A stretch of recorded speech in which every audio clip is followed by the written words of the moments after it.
Capítulo 19. Passes. Em todas as reuniões do grupo junto ao qual funciona Alexandre, com atribuições de orientador, vários são os serviços que se desdobram sob a responsabilidade dos companheiros desencarnados. Nem sempre me foi possível estudá-los separadamente. Todavia, em respeito a alguns deles, não me furtei ao desejo forte de receber elucidações do respeitável instrutor. Um desses serviços era o de passes magnéticos ministrados aos frequentadores da casa. O trabalho era atendido por 6 entidades, envoltas em túnicas muito alvas, como enfermeiros vigilantes. Falavam raramente e operavam com intensidade. Todas as pessoas vindas ao recinto recebiam-lhes o toque salutar e, depois de atenderem aos encarnados, ministravam socorro eficiente às entidades infelizes do nosso plano, principalmente as que se constituíam em séquito familiar dos nossos amigos da crosta. Indagando de Alexandre relativamente àquela secção de atividade espiritual, indicando-lhe os companheiros em esforço silencioso, esclareceu o mentor com a bondade de sempre. Aqueles nossos amigos são técnicos em auxílio magnético, que comparecem aqui para a dispensação de passes de socorro. Trata-se de um departamento delicado de nossas tarefas que exige muito critério e responsabilidade. Esses trabalhadores apresentam requisitos especiais? Interroguei. Sim, explicou o mentor amigo. Na execução da tarefa que lhes está subordinada, não basta a boa vontade, como acontece em outros setores de nossa atuação. Precisam revelar determinadas qualidades de ordem superior e certos conhecimentos especializados. O servidor do bem, mesmo desencarnado, não pode satisfazer em semelhante serviço se ainda não conseguiu manter um padrão superior de elevação mental contínua, condição indispensável à exteriorização das faculdades radiantes. O missionário do auxílio magnético, na crosta ou aqui em nossa esfera, necessita ter grande domínio sobre si mesmo, espontâneo equilíbrio de sentimentos, acendrado amor aos semelhantes, alta compreensão da vida, fé vigorosa e profunda confiança no poder divino.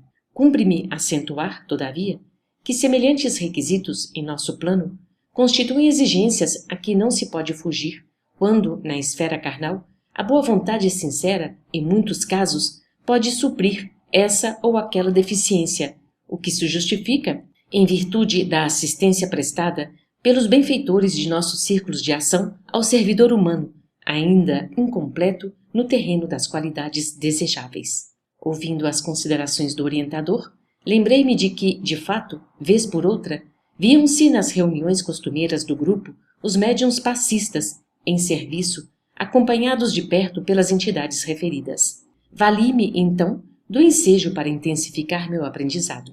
Os amigos encarnados, perguntei, de modo geral, poderiam colaborar em semelhantes atividades de auxílio magnético? Todos, com maior ou menor intensidade, poderão prestar concurso fraterno nesse sentido, respondeu o orientador. Porquanto, revelada a disposição fiel de cooperar a serviço do próximo, por esse ou aquele trabalhador, as autoridades de nosso meio designam entidades sábias e benevolentes que orientam, indiretamente, o neófito, utilizando-lhe a boa vontade e enriquecendo-lhe o próprio valor. São muito raros, porém, os companheiros que demonstram a vocação de servir espontaneamente. Muitos, não obstante bondosos e sinceros nas suas convicções, aguardam a mediunidade curadora como se ela fosse um acontecimento miraculoso em suas vidas e não um serviço do bem, que pede do candidato o esforço laborioso do começo.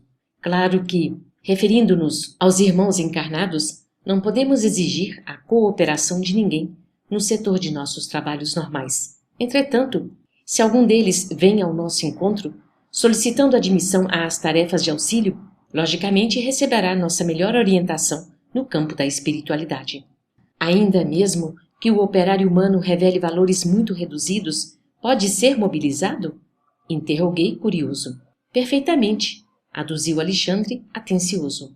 Desde que o interesse dele nas aquisições sagradas do bem seja mantido acima de qualquer preocupação transitória, deve esperar incessante progresso das faculdades radiantes, não só pelo próprio esforço, senão também pelo concurso de mais alto de que se faz merecedor.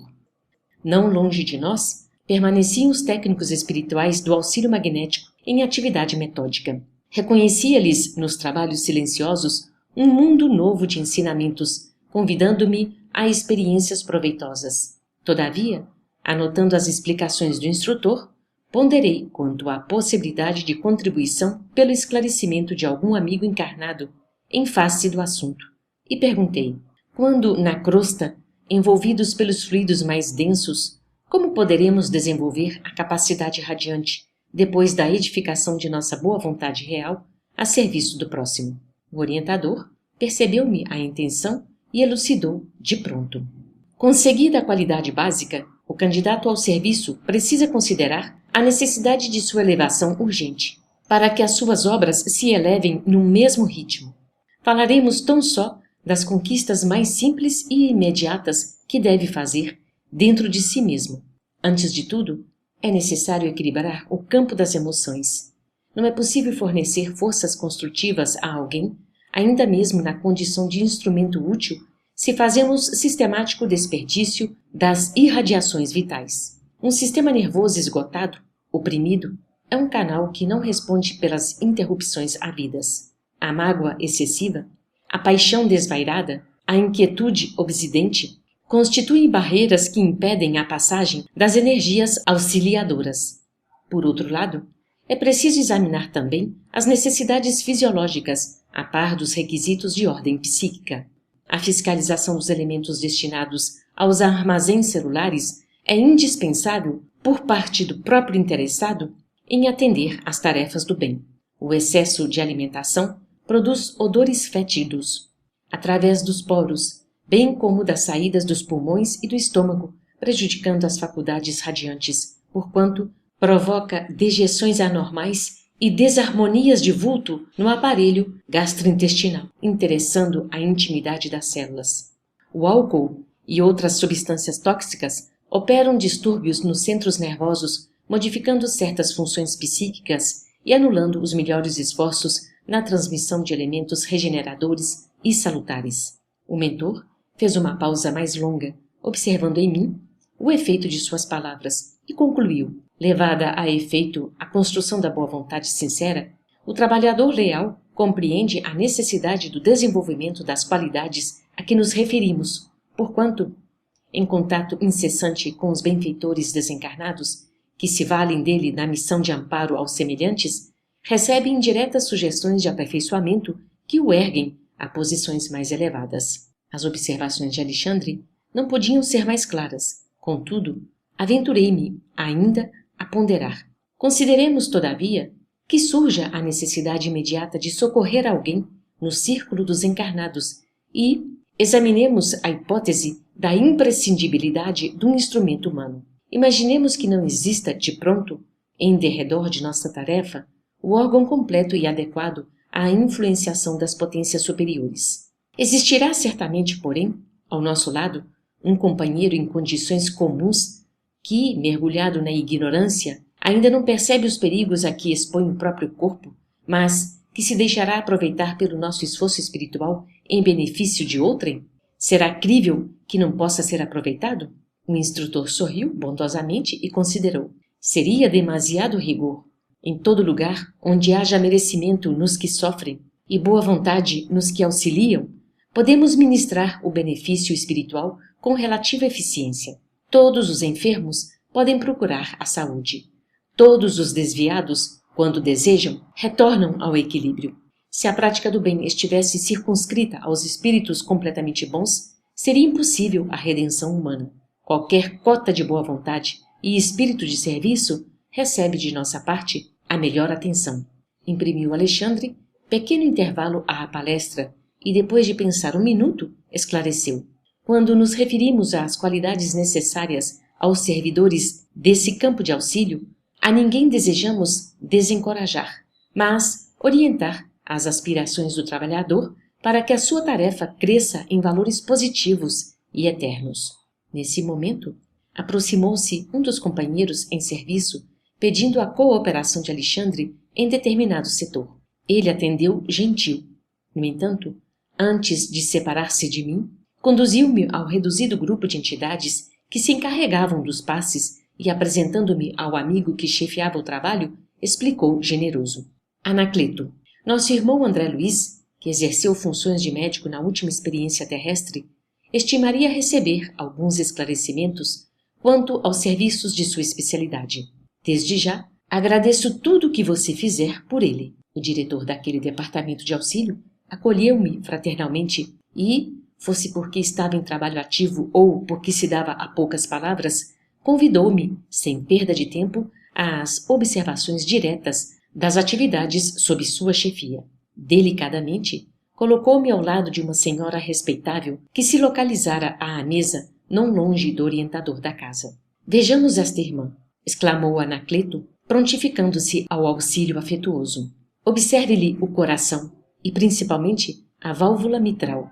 Detive-me em acurado exame da região mencionada e, efetivamente, descobri a existência de tenuíssima nuvem negra que cobria grande extensão da zona indicada, interessando ainda a válvula aórtica e lançando filamentos quase imperceptíveis sobre o nódulo sino-auricular. Expus ao novo amigo minhas observações, ao que me respondeu.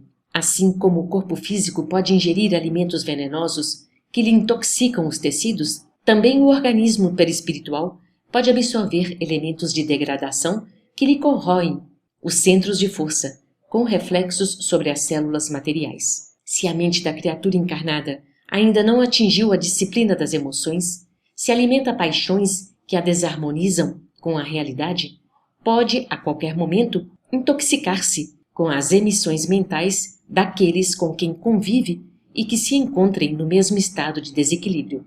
Às vezes, semelhantes absorções constituem simples fenômenos sem maior importância. Todavia, em muitos casos, são suscetíveis de ocasionar perigosos desastres orgânicos.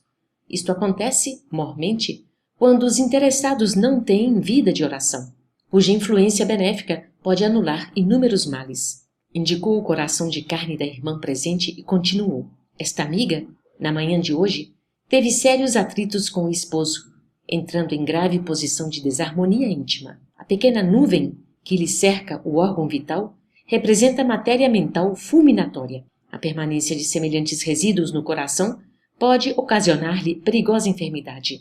Atendamos ao caso.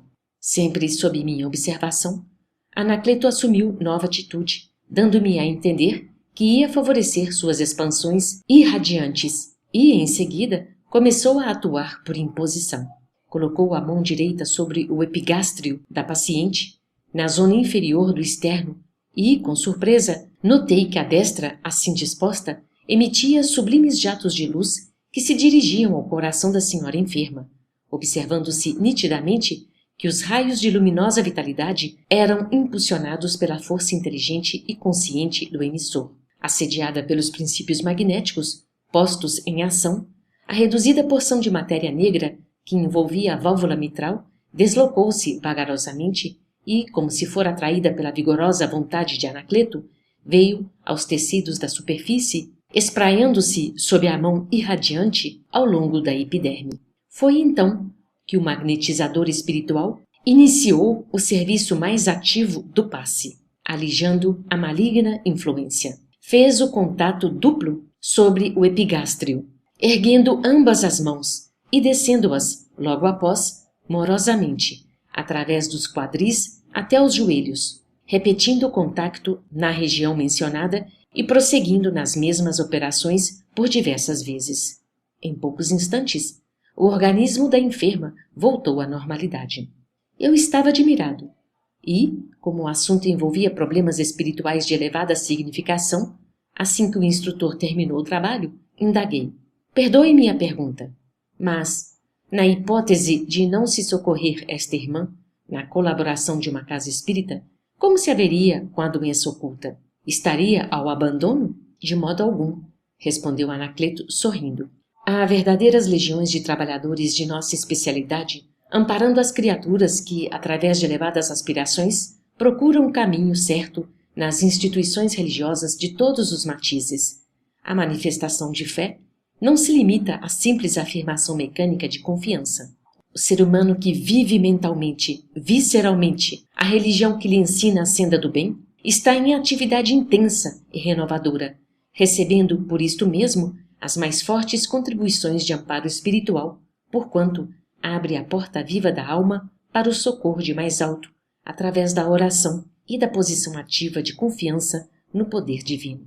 O novo companheiro indicou à irmã que se libertara da desastrosa influenciação e esclareceu, depois de uma pausa: nossa amiga está procurando a verdade, cheia de sincera confiança em Jesus. Ovelha fustigada pela tempestade do mundo e inexperiente na esfera do conhecimento, volta-se para o divino pastor como a criança frágil, sequiosa do carinho materno. Estivesse orando numa igreja católica romana ou num templo budista, receberia o socorro de nossa esfera por intermédio desse ou daquele grupo de trabalhadores do Cristo. Naturalmente aqui, no seio de uma organização indene das sombras do preconceito e do dogmatismo, nosso concurso fraternal pode ser mais eficiente, mais puro, e as suas possibilidades de aproveitamento são muito mais vastas. É preciso assinalar, porém, que os auxiliadores magnéticos transitam em toda parte, onde existam solicitações da fé sincera, distribuindo o socorro do Divino Mestre dentro da melhor divisão de serviço. Onde vibre o sentimento sincero e elevado, aí se abre um caminho para a proteção de Deus. A elucidação fez-me grande bem pela revelação de imparcialidade na distribuição dos bens de nosso plano. Entretanto, outra pergunta ocorreu-me de imediato. Todavia, meu amigo, considerei, admitamos que esta nossa irmã fosse estranha a qualquer atividade de ordem espiritual. Imaginemo-la sem fé, sem filiação a qualquer escola religiosa e sem qualquer atestado de merecimento na prática da virtude. Ainda assim, receberia o benefício dos passes libertadores? Anacleto, com aquela bondade paciente que eu conhecia em Alexandre, observou: se fosse uma criatura de sentimentos retos, embora infensa à religião, em suas meditações naturais receberia auxílio, não obstante menor, pela sua incapacidade de recepção mais intensa das nossas energias radiantes.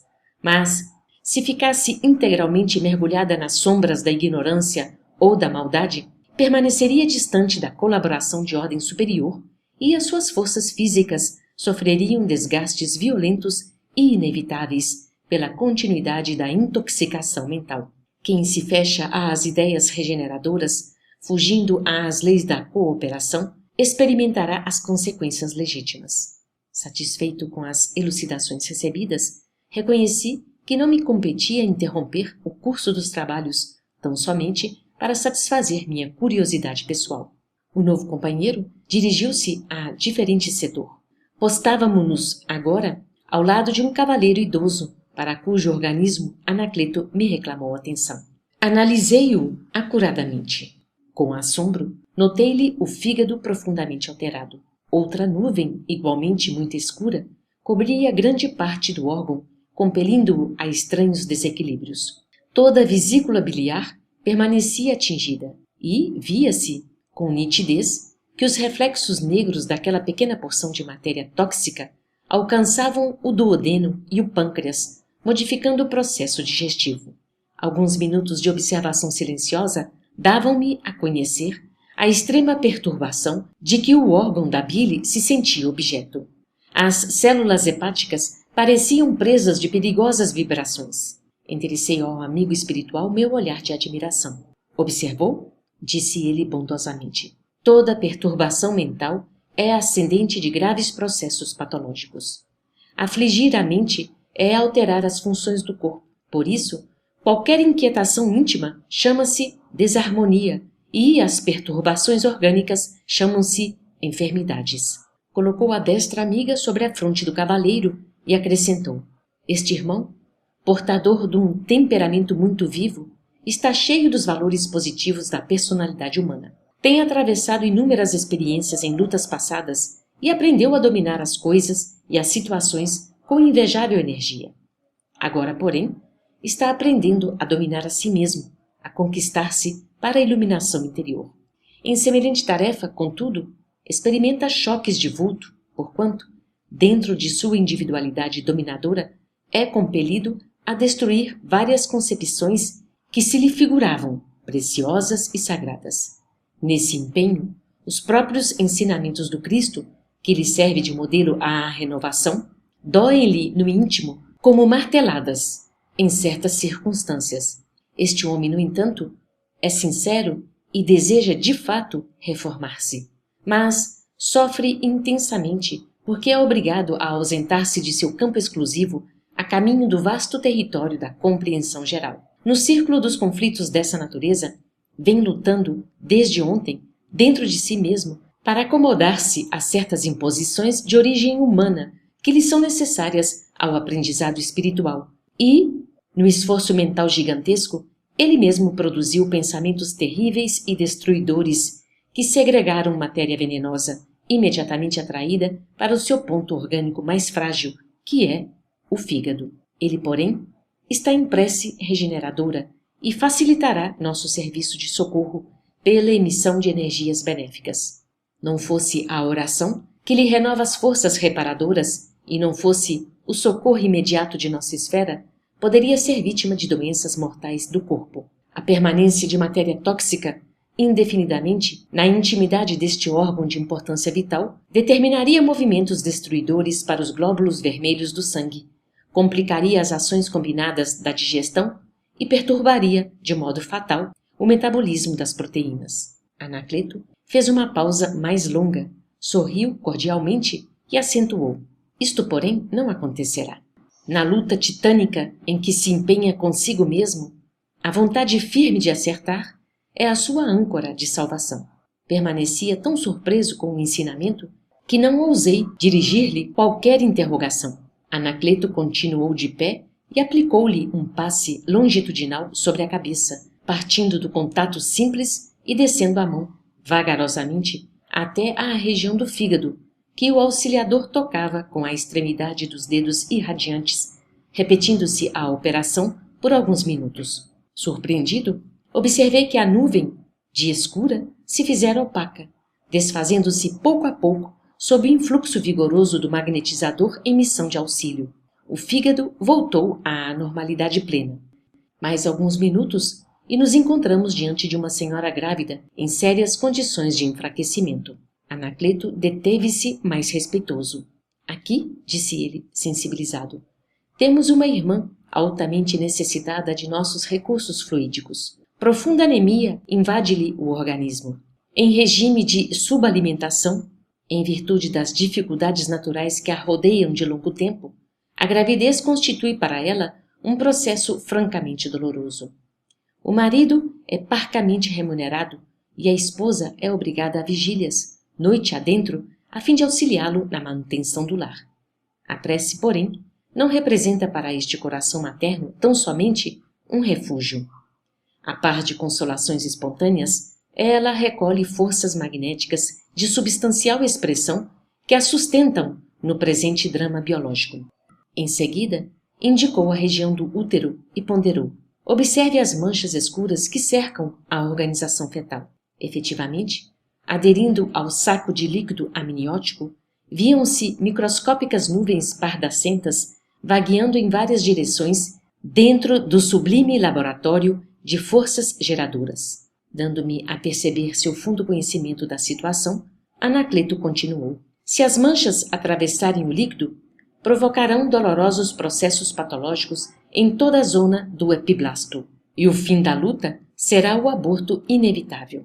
Comovidíssimo, contemplei o quadro divino daquela mãe sacrificada, unida à organização espiritual daquele que lhe seria o filho no porvir. Foi o chefe da assistência magnética que me arrebatou daquela silenciosa admiração, explicando: não obstante a fé que lhe exorta o caráter, apesar dos seus mais elevados sentimentos, nossa amiga não consegue furtar-se de todo à tristeza angustiosa em certas circunstâncias. Há 6 dias permanece desalentada, aflita. Dentro de algum tempo, o esposo deve resgatar um débito significativo, faltando-lhe, porém, os recursos precisos. A pobre senhora, contudo, além de suportar a carga de pensamentos destruidores que vem produzindo, é compelida a absorver as emissões de matéria mental doentia do companheiro, que se apoia na coragem e na resignação da mulher. As vibrações dissolventes acumuladas são atraídas para a região orgânica em condições anormais e, por isso, vemo-las congregadas como pequeninas nuvens em torno do órgão gerador, ameaçando não só a saúde maternal, mas também o desenvolvimento do feto. Estupefato, ante os novos ensinamentos, reparei que Anacleto chamou um dos auxiliares, recomendando-lhe alguma coisa. Logo após, muito cuidadosamente, atuou por imposição das mãos sobre a cabeça da enferma, como se quisesse aliviar-lhe a mente. Em seguida, aplicou passes rotatórios na região uterina. Vi que as manchas microscópicas se reuniam, congregando-se numa só, formando pequeno corpo escuro. Sob o influxo magnético do auxiliador, a reduzida bola fluídico-pardacenta transferiu-se para o interior da bexiga urinária. Intensificando-me a admiração, o novo companheiro, dando os passes por terminados, esclareceu: não convém dilatar a colaboração magnética para retirar a matéria tóxica de uma vez. Lançada no excretor de urina, será alijada facilmente, dispensando a carga de outras operações. Foi então que se aproximou de Anacleto o servidor a quem me referi, trazendo-lhe uma pequenina ânfora que me pareceu conter essências preciosas. O orientador do serviço tomou-a, zeloso, e falou: agora é preciso socorrer a organização fetal. A alimentação da genitora, por força de circunstâncias que independem de sua vontade, tem sido insuficiente. Anacleto retirou do vaso certa porção de substância luminosa, projetando-a nas vilosidades uterinas, enriquecendo o sangue materno, destinado a fornecer oxigênio ao embrião. Expressando minha profunda admiração pelo concurso eficiente de que fora testemunha, considerou o generoso auxiliador: não podemos abandonar nossos irmãos na carne ao sabor das circunstâncias, mormente quando procuram a cooperação precisa através da prece. A oração, elevando o nível mental da criatura confiante e crente no divino poder, favorece o intercâmbio entre as duas esferas e facilita nossa tarefa de auxílio fraternal. Imensos exércitos de trabalhadores desencarnados se movimentam em toda parte em nome de nosso Pai. Em vista disso, meu irmão, o ser humano de bem encontrará, depois da morte do corpo, novos mundos de trabalho que o esperam e onde desenvolverá infinitamente o amor e a sabedoria de que possui os germes no coração. Em seguida, Anacleto passou a atender um cavalheiro cujos rins pareciam envolvidos em crepe negro, tal a densidade da matéria mental fulminante que o cercava. Aplicou-lhe passes longitudinais com muito carinho e, fim da operação, observou-me: um dia compreenderá o ser humano comum a importância do pensamento. Por agora, é muito difícil revelar-lhe o sublime poder da mente. O chefe da assistência magnética ia estender-se, talvez, em considerações educativas, mas um dos cooperadores do serviço aproximou-se e notificou-lhe atencioso: estimaria receber a sua orientação num caso de 10ª vez. Trata-se do nosso conhecido, que apresenta graves perturbações no baço. Extremamente surpreendido, acompanhei Anacleto, que se dirigiu para um dos recantos da sala. À nossa frente estava um cavalheiro idoso, que o orientador examinou com atenção. Por minha vez, observei-lhe o fígado e o baço, que acusavam enorme desequilíbrio. Lastimável, exclamou o chefe do auxílio, depois de longa perquirição. Entretanto, apenas poderemos aliviá-lo. Agora, após 10 vezes de socorro completo, é preciso deixá-lo entregue a si mesmo, até que adote nova resolução. E, dirigindo-se ao auxiliar, acentuou: poderá oferecer-lhe melhoras, mas não deve alijar a carga de forças destruidoras que o nosso rebelde amigo acumulou para si mesmo. Nossa missão é de amparar os que erraram e não de fortalecer os erros. Percebendo-me o espanto, Anacleto explicou: nosso esforço é também educativo e não podemos desconsiderar a dor que instrui e ajuda a transformar o ser humano para o bem. Nas normas do serviço que devemos atender nesta casa, é imprescindível ajuizar das causas na extirpação dos males alheios. Há pessoas que procuram o sofrimento, a perturbação, o desequilíbrio, e é razoável que sejam punidas pelas consequências de seus próprios atos. Quando encontramos enfermos dessa condição, salvamo-los dos fluidos deletérios em que se envolvem por deliberação própria, por 10 vezes consecutivas, a título de benemerência espiritual.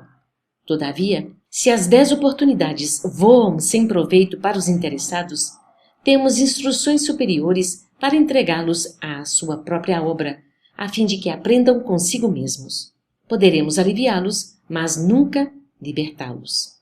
Depois de ligeira pausa, e sentindo que eu não me atreveria a interromper-lhe os preciosos ensinamentos, Anacleto prosseguiu. Este homem, não obstante simpatizar com as nossas atividades espiritualizantes, é portador de um temperamento menos simpático, por extremamente caprichoso. Estima as rixas frequentes, as discussões apaixonadas, o império de seus pontos de vista. Não se acautela contra o ato de encolerizar-se e desperta incessantemente a cólera e a mágoa dos que lhe desfrutam a companhia. Tornou-se, por isso mesmo, o centro de convergência de intensas vibrações destruidoras. Veio ao nosso grupo em busca de melhoras e, desde há muitas semanas, buscamos orientá-lo no serviço do amor cristão, chamando-lhe a consciência à prática de obrigações necessárias ao seu próprio bem-estar. O infeliz, porém, não nos ouve, adquire ódios com facilidade temível e não percebe a perigosa posição em que se confina. Frequenta-nos há pouco mais de 3 meses e, durante esse tempo, já lhe fizemos as 10 operações de socorro magnético integral, alijando-lhe as cargas malignas, não só dos pensamentos de angústia e represália que ele provoca nos outros, mas também dos pensamentos cruéis que fabrica para si. Agora temos de interromper o serviço de libertação por algum tempo. A sós, com a sua experiência forte, aprenderá lições novas e ganhará muitos valores. Mais tarde, receberá de novo o socorro completo. Profundamente edificado com o processo educativo, ousei perguntar: qual a medida de tempo estipulada para os casos dessa natureza? O interlocutor, porém, assumido atitude discreta, contornou a pergunta e respondeu: varia de acordo com os motivos. O efeito obedece à causa. Anacleto prosseguiu auxiliando, enquanto eu me perdia em profundas considerações de ordem superior. Depois de partir os laços carnais, compreendemos com mais clareza e intensidade a função da dor no campo da justiça edificante. Aquela permanência de minutos junto ao serviço de assistência magnética renovava-me as concepções referentemente a socorros e corrigendas. O Senhor ama sempre, mas não perde a ocasião de aperfeiçoar, polir, educar. Foi Alexandre que, ao reaproximar-se de mim, chamou-me à realidade. Os trabalhos haviam terminado. Abraçando-me às despedidas, Anacleto acentuou: será sempre bem-vindo. Volte ao nosso setor quando quiser. Seu concurso ser-nos-á valioso estímulo. Não encontrei expressões para corresponder-lhe à generosidade humilde, mas creio que o devotado auxiliar compreendeu-me o olhar de profundo reconhecimento. E, acompanhando o meu instrutor, de volta à nossa colônia espiritual, reconheci que meu entendimento se dilatava, como se nova fonte de luz me borbulhasse no coração.